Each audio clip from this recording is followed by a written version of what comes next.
Bonjour Simon Porcher. Bonjour. Simon Porcher, La fin de l'eau, point d'interrogation. C'est l'ouvrage que vous publiez chez Fayard, prix de l'Académie des sciences morales et politiques. Un très très bel ouvrage où vous contribuez à mettre au cœur de l'agenda politique, médiatique, la question de l'eau et de la fin de l'eau. Et c'est extrêmement riche, extrêmement nourri, et avec des vraies propositions, et notamment la création d'une COP. Ah, rien que ça. Alors là, j'ai envie de rentrer un peu dans un point qui m'a... j'étais complètement passé au travers. 20% de l'eau est gaspillée. Elle est perdue. Effectivement, 20% de l'eau qui est potabilisée est perdue sur les réseaux à cause de fuites d'eau sur les réseaux. Ça représente 1 milliard de mètres cubes par an qui est perdu en France. C'est monstrueux. C'est énorme, effectivement, et donc il faut colmater les fuites. Alors, on a sous-investi souvent sur les réseaux d'eau, tout simplement parce que l'eau est relativement peu chère. Donc, de la traiter, ça coûte pas très cher. De perdre l'eau, c'est pas très cher. Et du coup, on lui a pas vraiment donné une vraie valeur économique. Il faut penser en fait que l'eau qu'on perd a une valeur, que l'eau qu'on laisse dans les nappes et pour la nature a une valeur parce qu'elle va être utilisée par d'autres usagers. Bien sûr. Alors là, le néophyte se dit tout de suite, mais comment les entreprises qui gèrent ça ne procèdent pas aux investissements de telle sorte qu'elles arrêtent de perdre de l'eau. Elles n'ont aucun intérêt à perdre de l'eau. Ce que vous nous expliquez, c'est qu'en fait, rien n'est fait pour les inciter à faire ces rénovations des infrastructures. Elles sont incitées sur les volumes. Effectivement, les opérateurs, qu'ils soient publics ou privés de l'eau, sont payés sur les volumes vendus. Donc plus ils vendent d'eau, plus les recettes augmentent.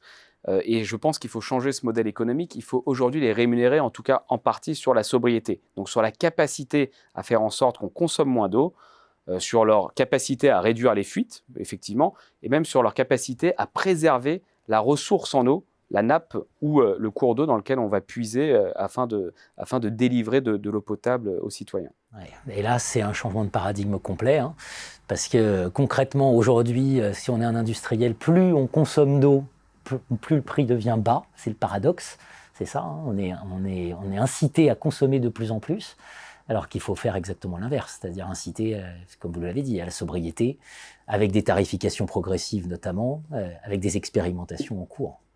Mais effectivement, en fait, alors les entreprises de l'eau, elles, d'une manière générale, ou les opérateurs, même publics de l'eau, ont tendance à, de toute façon, sont plutôt incités sur le volume vendu que sur la préservation de la ressource. Donc ça, c'est une première évolution du modèle économique qu'on peut faire.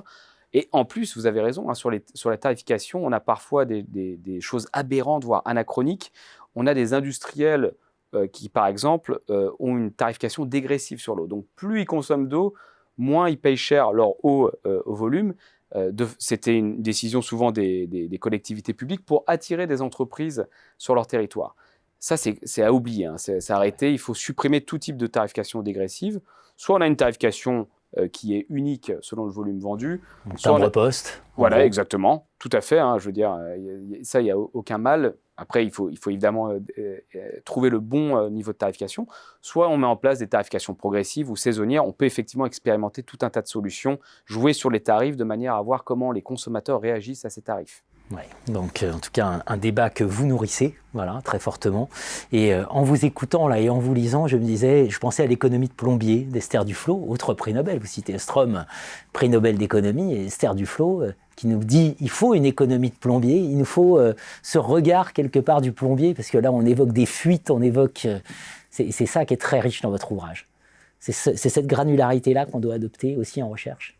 Oui, c'est important, effectivement. Alors, à la fois de travailler sur un sujet évidemment global, sur des solutions très globales, très macro, mais aussi évidemment d'aller au niveau d'un service et de voir comment ça se passe, des spécificités territoriales, de comprendre les différences territoriales, de comprendre les enjeux qui sont relatifs à chacun des services et de laisser aussi chaque service d'eau, en l'occurrence, ou chaque territoire, en fait, trouver la bonne solution. C'est important de venir avec des cadres de solutions qui soient globaux, mais ensuite de laisser évidemment chaque collectivité ou chaque territoire trouver ces solutions de façon aussi très démocratique. La fin de l'eau, point d'interrogation. Donc espérons que vous ayez tort, voilà, et qu'on n'arrive pas à la fin de l'eau que nous prédisait Jean-Claude Van Damme en nous disant dans 20-30 ans il n'y en aura plus. Voilà, donc parfois on a des petits symptômes comme ça qui doivent attirer notre attention, et un parfait exemple d'une recherche au long cours, voilà, et qui se saisit des vrais sujets très importants. Merci à vous Simon Porcher. Merci beaucoup.